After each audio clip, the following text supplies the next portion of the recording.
Bonjour à tous, bienvenue sur SVM6. Donc on va continuer la modélisation de la modélisation d'une guitare. Donc on a fait ça dernièrement. Et vu que apparemment ça a l'air d'intéresser tout le monde, peut-être je vais faire peut-être de différents types de guitares, hein. Ça va être amusant de faire ça. Donc toujours pareil avec des moyens légers pour avoir donc des objets légers. On va faire une caisse maintenant, on va faire la caisse. Donc là on en était arrivé là, hein. J'avais ici, voilà. Voilà, j'avais réalisé ça, hein. Et donc maintenant on va passer à la caisse. Alors la caisse, vous allez voir, c'est amusant à faire. En réalité, j'ai trouvé une technique qui me paraît sympa, qui est simple à réaliser. Je vais le faire d'ailleurs sur cette... oui, je vais tout cacher là. Je sélectionne tout et puis je vais cacher tout ça. H, ça pareil, H. Je reviens en vue de dessus, je me remets dans le mode, voilà. On y voit quelque chose. Je ramène mon curseur au centre. Donc là, pareil, je vais encore utiliser des outils qui vont être intéressants, qu'on n'utilise pas forcément très souvent, enfin des raccourcis aussi. Donc là, je fais un Shift C pour venir ramener mon curseur 3D au centre de la scène. Puis je vais ajouter Shift A, M, C, un cercle, pas un cube, non, MC. Je fais une bêtise là. Je vais supprimer Shift A. Cercle, ça doit pas être un C, bon c'est pas grave, on va faire Shift A. Et je vais aller chercher ici le cercle, c'est le raccourci, c'est... ben non, il faut aller chercher le cercle, c'est bien ce que je me disais. Donc vue de dessus, là c'est bon, je suis en vue de dessus. Je vais donc passer en mode Edit, mode vertige, je clique sur le A en dessus de la vertige. Et là, je vais donc utiliser, enfin déjà tout sélectionner, et modifier, je me remets bien en vue de dessus, voilà. Modifier la forme en faisant un SX, comme ça. Je l'ovalise légèrement. Puis je désélectionne un clic droit ici dans la scène. Puis B, je vais attraper ici, voilà, un certain nombre de vertices ici, à peu près approximatif, hein, que je vais décaler sur l'axe X en faisant donc GX, comme ceci.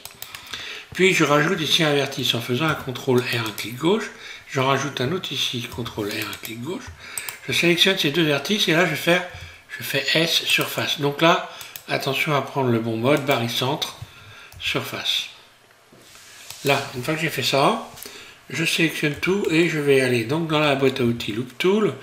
Donc ici, Loop Tool, que l'on retrouve soit vous la retrouvez donc dans les favoris que vous avez ajoutés, soit vous cliquez sur W. Et si vous l'avez installé dans les add-ons, eh bien Loop Tool, vous l'avez ici.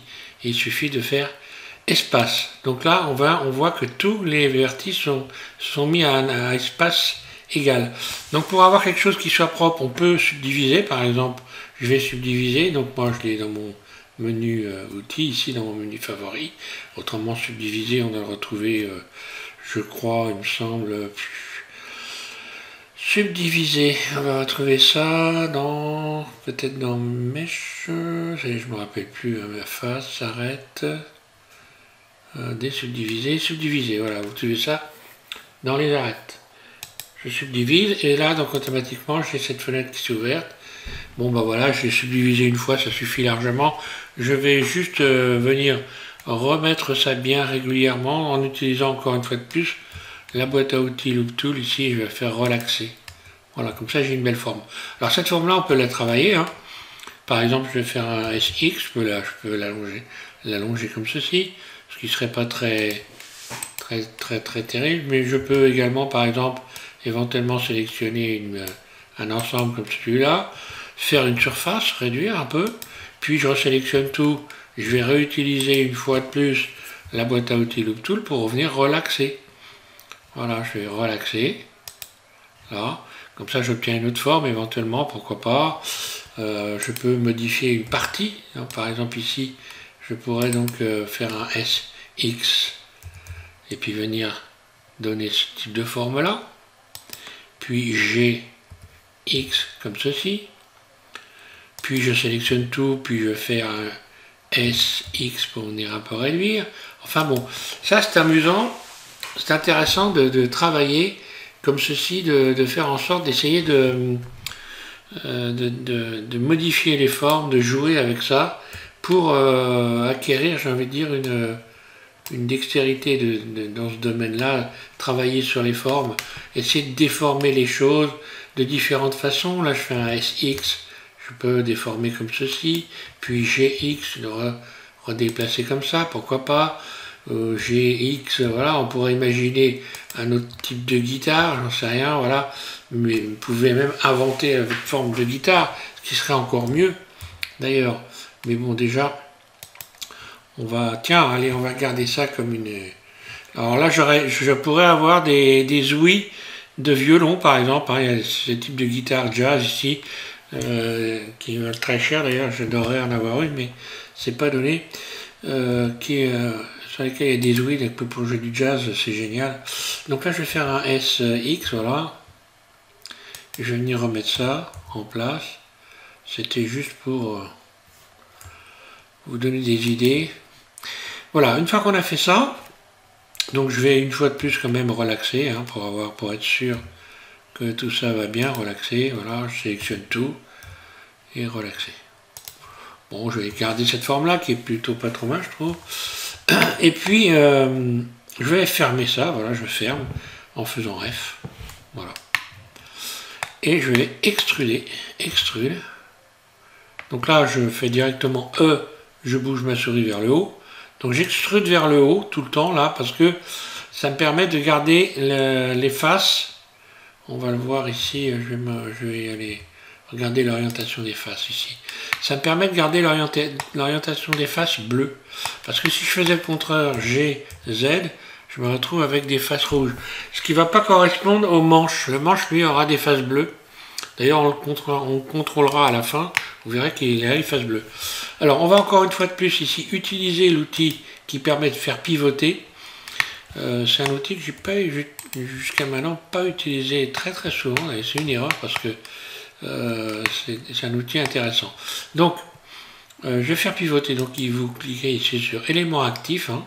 Voilà, élément actif. Donc, on voit ici ce que ça donne. Et on va sélectionner le vertice qui va permettre d'appliquer une rotation à partir du vertice. J'appuie sur Shift en continu et je fais deux clics droits sur ce vertice-là. Donc, on voit qu'il est éclairé de différentes façons. Je vais me remettre donc en vue 1 et je vais faire une rotation maintenant par rapport à la vue R et je bouge ma souris et voilà ce que ça donne. Voilà. Donc je ne vais pas trop exagérer non plus. Je vais faire un GZ, voilà. R pour avoir quelque chose qui soit à peu près, qui soit cohérent. On va dire. On va percer une ouverture dans la guitare, donc la rosace. Hein. Donc je me mets en vue 1 par exemple. Je vais ajouter, pour faire ça, ça va vite, hein, un cylindre. Je modifie la surface du cylindre. G, je le place ici comme ceci, vite fait. Vue de dessus. Je vois sa surface. Et là, désolé, je vais rappeler le manche. Donc je vais faire Alt H, là, pour essayer de faire quelque chose qui soit cohérent.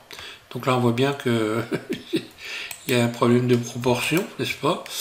Donc je vais faire un GX, voilà. J'attrape ma caisse ici.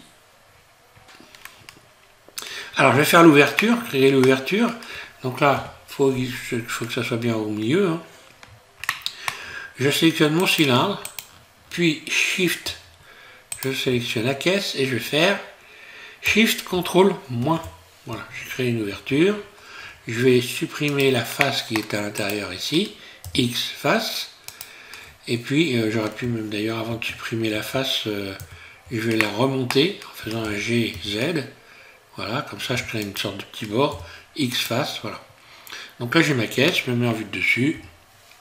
J'aurais dû le manche le faire un peu plus petit. Donc ma caisse ici je la sélectionne. Hein, et S surface, voilà. G, je vais venir la positionner à peu près là où j'ai envie qu'elle soit. Mon manche lui apparemment a l'air d'être à peu près au milieu. Donc ça va être un GX, un GY. Quoique, si GY.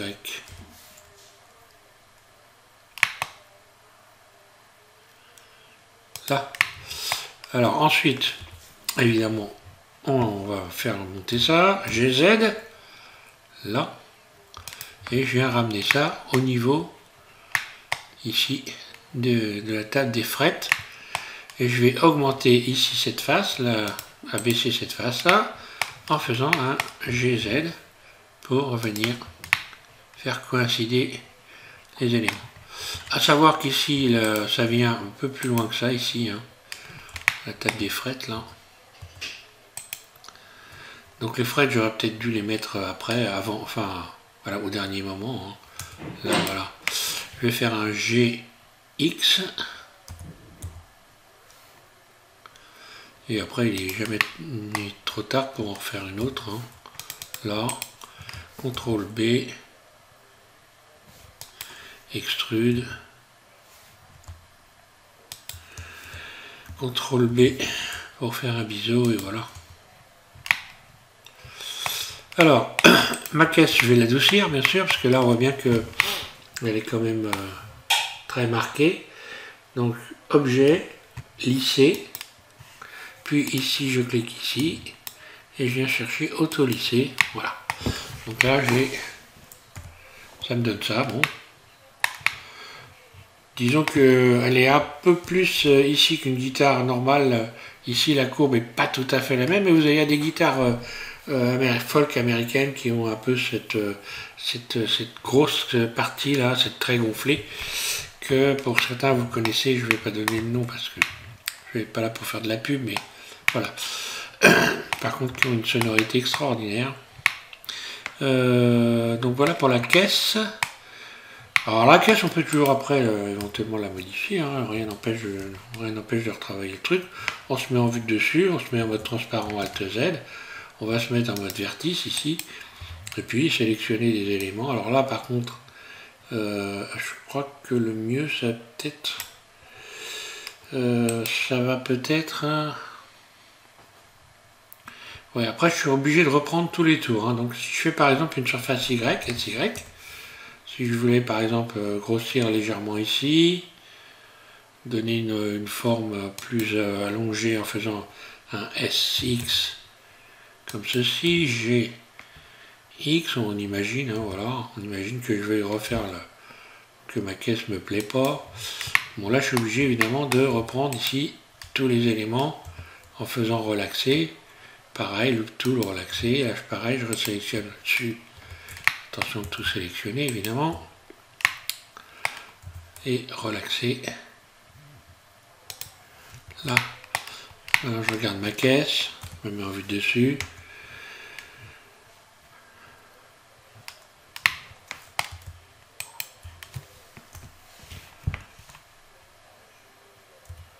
SY. Alors là, attention, un truc qu'il ne faut jamais oublier, c'est de remettre ici en barre récente. Hein. Donc SY.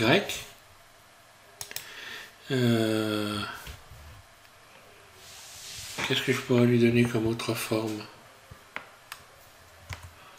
Enfin voilà, je vais garder ça. Hein.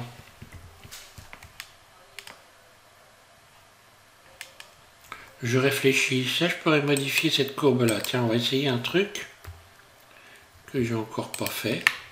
Je sélectionne cette partie-là, puis cette partie-là. Hop là.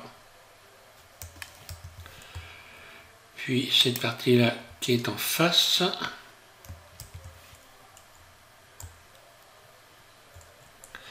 Je vais me mettre en vue dessus. Alors le mieux, je crois que ça va être carrément de sélectionner comme ça. Admettons que je vais modifier ces courbes. Comment je vais m'y prendre?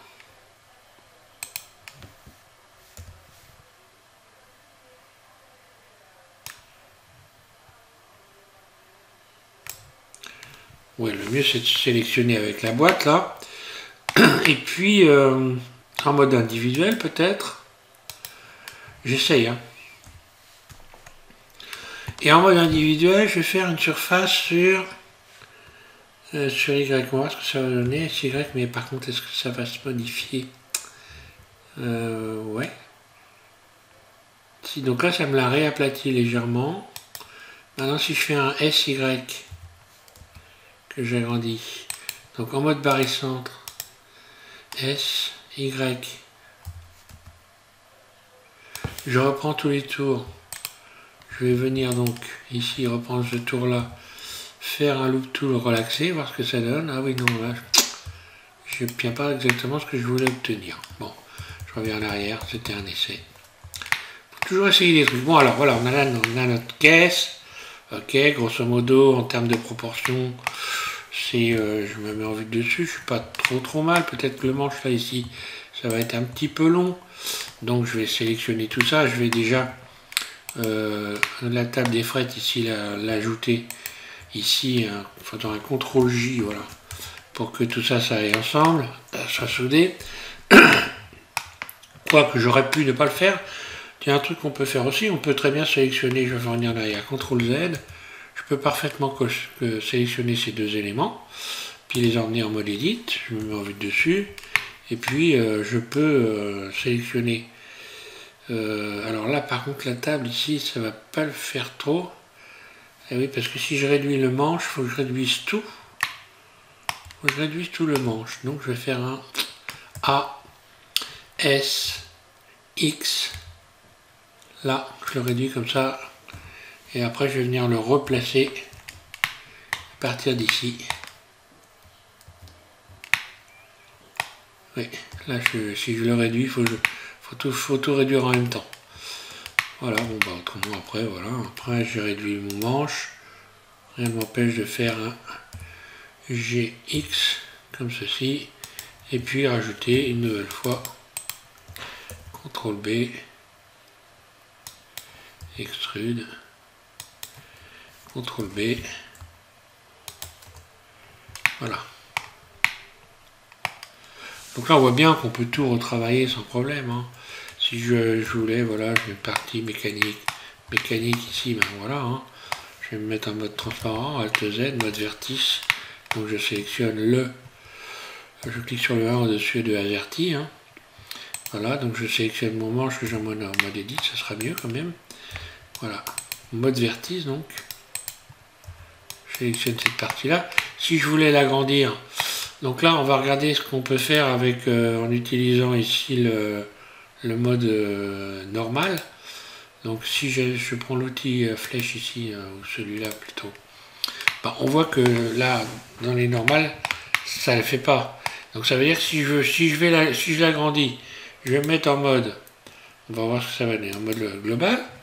Donc je l'agrandis comme ceci. Donc là forcément, si je l'agrandis comme ça, forcément je le relève, hein, il se relève. Voilà. Donc là il faudrait que je revoie la hauteur si je l'agrandis. Pour garder le même angle.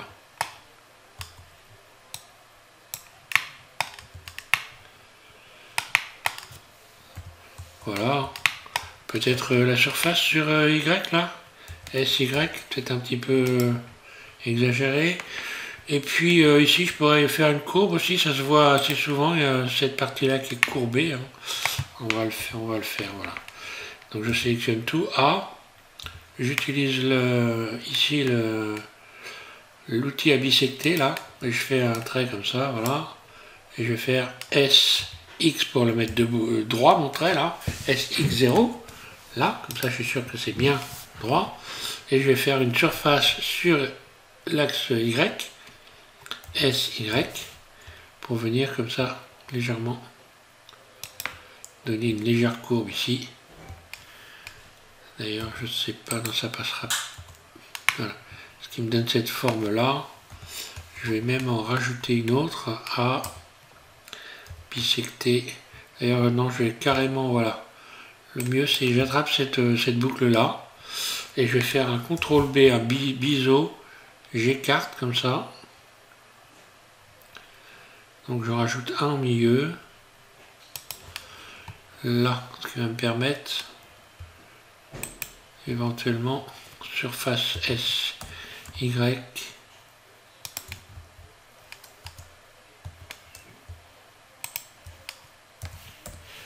SY. Voilà, de venir donner cette forme.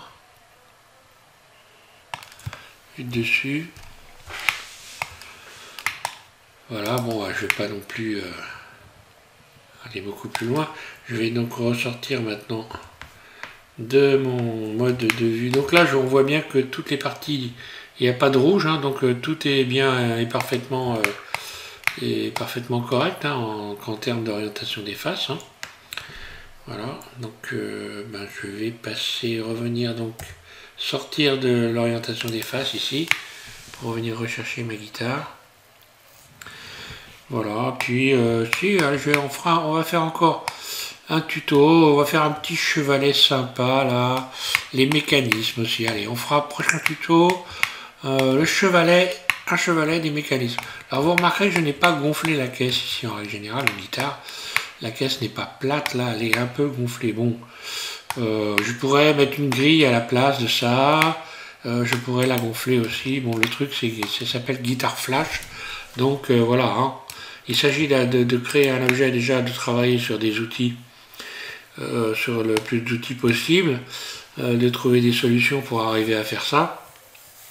Et puis voilà, c'est ça qui est important. Après, et plus si affinité, j'ai envie de dire, chacun va fait comme il veut. Je n'ai pas calculé le nombre de frettes, évidemment. Je l'ai fait à vue d'œil. Après, on peut les frettes également, revoir les écarts, etc. Puisqu'on peut se servir du système métrique pour peaufiner. Là, il s'agit de faire une guitare flash, mais pas forcément une guitare extrêmement élaborée. Par contre, en termes de... Ici, je vais revenir sur la caisse là. Il ne sera pas inintéressant de faire le tour. Alt Z. Désolé. Et de biseauter, CTRL B. Ah. Je disais de biseauter légèrement les bords, ici, voilà. J'ai fait le tour, c'est bon. Je dois pouvoir faire les deux, normalement. CTRL B. Ah bah non, la sélection n'est pas bonne, là. Il ne me faut que les bords. Tout simplement, je vais faire Shift, CTRL A, un clic droit. Ici pour des... oui, ça doucement. Ça a tout désélectionné, c'est pas grave. Voilà, je fais ça. Là, CTRL B, je fais un petit biseau léger.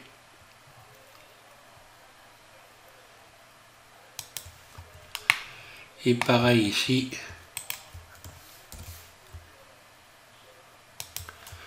Voilà, pour avoir les bords un peu arrondis, que ce soit un peu plus sympa. Voilà. Allez, un troisième tuto, on rajoutera les mécaniques. Ici, tiens, on fera aussi une chose qui va être intéressante. Ici, la tâche pour la corde, ça y est, je me rappelle plus ton nom, mais bon, c'est pas grave. La tâche, donc ici le chevalet là. On va faire quelque chose de sympa pour finir. Bon, les cordes, je vais pas les mettre. Et les mécaniques. Hein, les mécaniques, ici, on va modéliser des mécaniques, on va rajouter. Voilà. Allez, je vous remercie tous de suivre SVM6 et puis donc je vous invite à continuer avec le prochain tuto. Et bon courage pour la suite.